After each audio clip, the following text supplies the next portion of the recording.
Hello and welcome to pro nation news. मैं हूं कमल सिंह। लगातार बढ़ रही पेट्रोल और डीजल की कीमतों में राजनीतिक गलियारे से लेकर सोशल मीडिया तक हर जगह बवाल मचा के रखा हुआ है। विपक्षी दल सरकार पे हमला बोल रहे हैं और वहीं सोशल मीडिया पे भी एक तरह का युद्ध सा छिड़ा हुआ है। मोदी के सपोर्टर जो हैं, सरकार के जो सपोर्टर हैं, उसे देशहित में बता रहे हैं। तो ऐसे तमाम तर्क और वितर्क का माहौल सोशल मीडिया पे भी चल रहा है। विपक्ष भी लगातार हमले कर रहा है। लेकिन इन सब के बीच में प्रधानमंत्री नरेंद्र मोदी ने 17 फरवरी को एक तमिलनाडु में एक कार्यक्रम का संबोधन करते हुए पिछली सरकार पे हमला बोला और कहा कि अगर पिछली सरकारों ने ढंग से काम किया होता तो आज पेट्रोल और डीजल का दाम नहीं बढ़ा होता। आपको बता दें कि 10 फरवरी को बीजेपी के ट्विटर हैंडल पे भी एक पोस्ट जारी किया गया था। उस पोस्ट के जरिए भी पिछली सरकार और मनमोहन सिंह सरकार पे हमला बोला गया था। अब जरा यहाँ पे समझने वाली बात ये हो जाती है कि सरकार पिछले 2014 से लेके 2021 तक लगातार मोदी गवर्नमेंट रही है, तो फिर इसके लिए जिम्मेदार मनमोहन सिंह सरकार को क्यों ठहराने की कोशिश कर रही है बीजेपी। इसकी बात करें तो इसकी बात करेंगे सबसे पहले ऑयल बॉन्ड से। अब जरा ये समझना हमारे लिए ये जरूरी हो जाता है क्योंकि बार बार बीजेपी की तरफ से ऑयल बॉन्ड जैसी बातों को कहा जा रहा है। आम लोगों के लिए ऑयल बॉन्ड को समझना इसलिए जरूरी हो जाता है कि तेलों के कीमत में जो इजाफा हो रहा है कहीं ना कहीं डायरेक्टली इनडायरेक्टली ये उससे कनेक्टेड है। तो सबसे पहले बात करते हैं ऑयल बॉन्ड के ऊपर। ऑयल बॉन्ड क्या है? 2005 की यूपीए सरकार जिसने पेट्रोलियम के लिए एक बॉन्ड रिलीज करना शुरू किया। आपको बता दें कि उस समय आरबीआई के नियमों के अनुसार सरकार पेट्रोल कंपनियां जो हैं या ऑयल कंपनियां जो हैं उनको एक बॉन्ड इशू कर सकती थी और बॉन्ड के जरिए वो अपना तेल का जो भी आयात और निर्यात का काम होता है, आयात का काम होता है, निर्यात काम होता है, उसको कर सकती है। अब जरा यहाँ पे समझने वाली बात है कि ये बॉन्ड क्यों जरूरी था और ये बॉन्ड आखिर था क्या। तो इसको समझाते हैं हम आपको। इसको थोड़ा सा ऐसे समझें कि सरकार जो बॉन्ड बना के कंपनियों को देगी उसमें सरकार को कोई भी कैश कीमत नहीं देनी पड़ेगी। जो भी कच्चा तेल वो खरीदते हैं उसके लिए उन्होंने एक बॉन्ड दिया कंपनियों को। वो बॉन्ड कंपनियां बैंकों में बेच सकती हैं या फिर पॉलिसी कंपनियों को बेच सकती हैं जिसको विड्रॉ बाद में कराया जाएगा।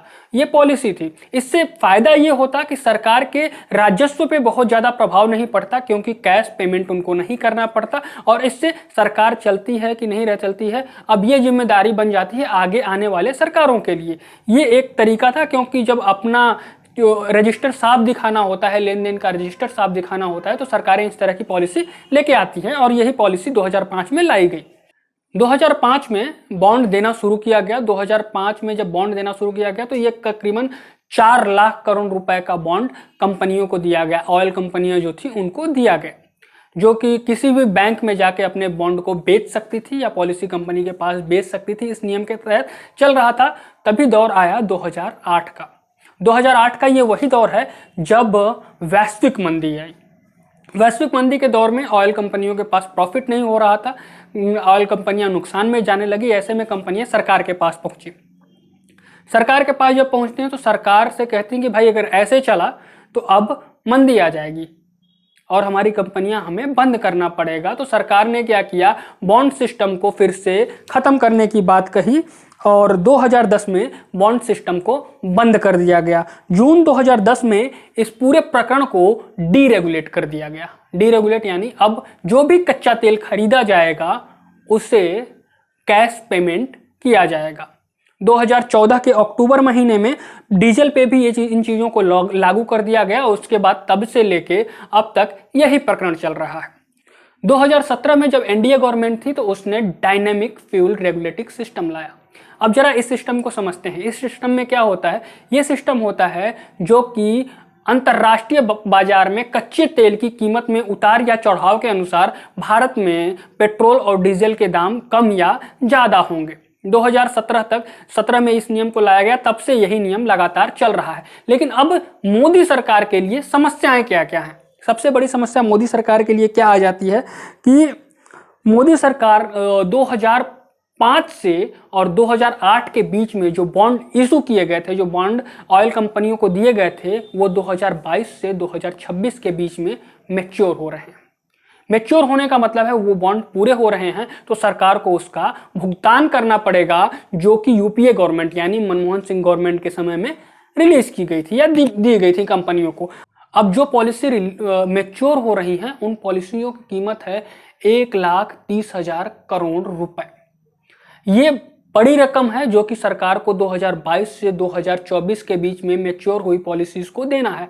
ऐसा नहीं है कि मोदी गवर्नमेंट ने इन बॉन्डों का जो बजट है वो नहीं भरा है, जो पैसा है वो दिया नहीं है। जब मोदी सरकार आई 2014 से 2019 के बीच में 2 बार एनडीए गवर्नमेंट ने इस बॉन्ड के पैसे को भरा है, जिसकी कीमत तकरीबन 3500 करोड़ रुपए बताई गई है। इस बात का जिक्र सरकार ने राज्यसभा में किया था और 2019-20 के बजट में भी आप इसके बारे में जिक्र देख सकते हैं और इसका बिलिंग देख सकते हैं, जो कि 3500 करोड़ रुपए सरकार की तरफ से बताया गया। आपको बताएं कि 2019 में जब मोदी गवर्नमेंट आई उससे पहले 2015 में ही ये पॉलिसी मैच्योर हो चुकी थी।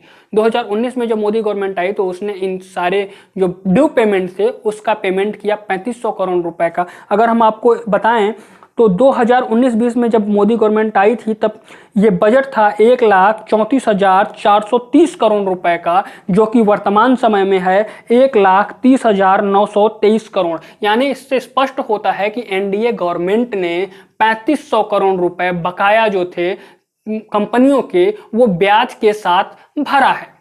अब यहाँ पे सवाल ये खड़ा होता है, अगर सरकार ने ब्याज के साथ भरा है तो फिर इतना बवाल क्यों हो रहा है। बजट डॉक्यूमेंट के अनुसार 2019 से 2024 के बीच मोदी सरकार पर ऑयल ब्रांड के 41,150 करोड़ रुपए की देनदारी बनती है। हालांकि इस देनदारी से जुड़ी कोई भी ब्रांड अभी मैच्योर नहीं हुई है। साल 2021 में मोदी सरकार पर 10,000 करोड़ रुपए 2 ऑयल बॉन्ड की देनदारी बनती है, इसे अभी भरा नहीं गया है और 5-5 हज़ार करोड़ के ये ऑयल बॉन्ड इस साल 16 अक्टूबर को और 28 अक्टूबर को मैच्योर हो रहे हैं। इसके बाद अगला ऑयल बॉन्ड 10 नवंबर 2023 को मैच्योर होगा। इसके लिए सरकार को 22,000 करोड़ रुपए का ब्याज भरना होगा। हालांकि अंतर्राष्ट्रीय मार्केट में तेल की जो कच्चे कीमत है उसमें बहुत ज़्यादा परिवर्तन नहीं हुआ है, लेकिन जो ऑयल कंपनियों का लोन है सरकार को वो भरना है। यही वजह रही है कि लगातार बीजेपी या प्रधानमंत्री मोदी पिछली सरकारों को कोसते रहे हैं इस चीज़ के लिए। हालांकि सरकार है, सरकार को इसका कोई ना कोई रास्ता निकालना पड़ेगा और सरकार को ये भी सुनिश्चित करना पड़ेगा कि पिछली सरकार की गलतियां या सरकार के जो लोन है उसकी वजह से आम लोगों को परेशानी ना हो।